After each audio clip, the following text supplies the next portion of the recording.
মাছি তো জেতা না বাচ্চা দিতেছে। আরে বাচ্চা না, এগুলা জীবাণু। বাচ্চা কিভাবে হয়? এটাই তো জীবাণু মিয়া।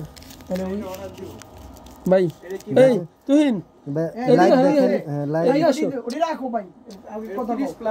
দাও যে আছে এই এদিকে আসো তুহিন। কোন পেজ থেকে আইছা?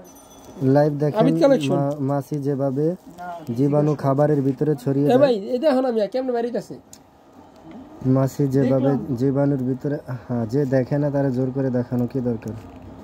মাছি যেভাবে জীবাণুর ভিতরে খাবার ছড়িয়ে দেয়, দেখছেন প্রচুর পরিমাণে জীবাণু। কিন্তু আপনার যখন মাছিটা খাবারে বসে তখন কিন্তু প্রচুর পরিমাণে জীবাণু ছড়িয়ে দেয়।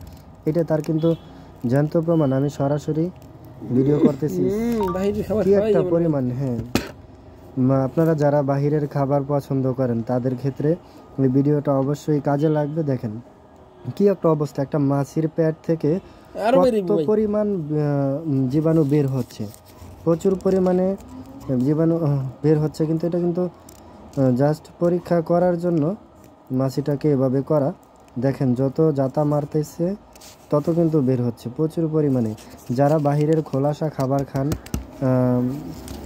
রাস্তার খাবার খান, তাদের জন্য বিশেষ করে তারা সবাই সাবধান থাকবেন। এবং খোলা খাবার কখনোই খাওয়া যাবে না। আর বিশেষ করে ডক্টররা বা বিজ্ঞানীরা যা বলছেন তা কিন্তু এখন সত্যি। ঠিক আছে, আমরা আসলে খালি চোখে দেখি না বা কেউ কিন্তু প্রমাণ করতে ওইভাবে যাই না, যার কারণে কিন্তু বিষয়গুলো ধরা পড়ে না। বাট এখন আল্লাহ বাঁচাইছে যে আমি নিজের চোখে দেখতে পেরেছি এবং ভাইও দেখাইছে আমাকে।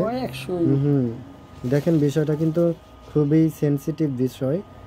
এটা আসলে না দেখলে বিশ্বাস করার মতো ছিল না। এটা আমি তো বিশ্বাস আগে করিনি, বাট এখন দেখেন কি অবস্থা। সো আমরা সবাই হ্যাঁ খোলা খাবার থেকে সাবধান থাকব এবং ভিডিওটি শেয়ার করে অপরকেও সাবধান করে দিবেন। আসসালামু আলাইকুম। আর একটু চেষ্টা করি দেখি মাথার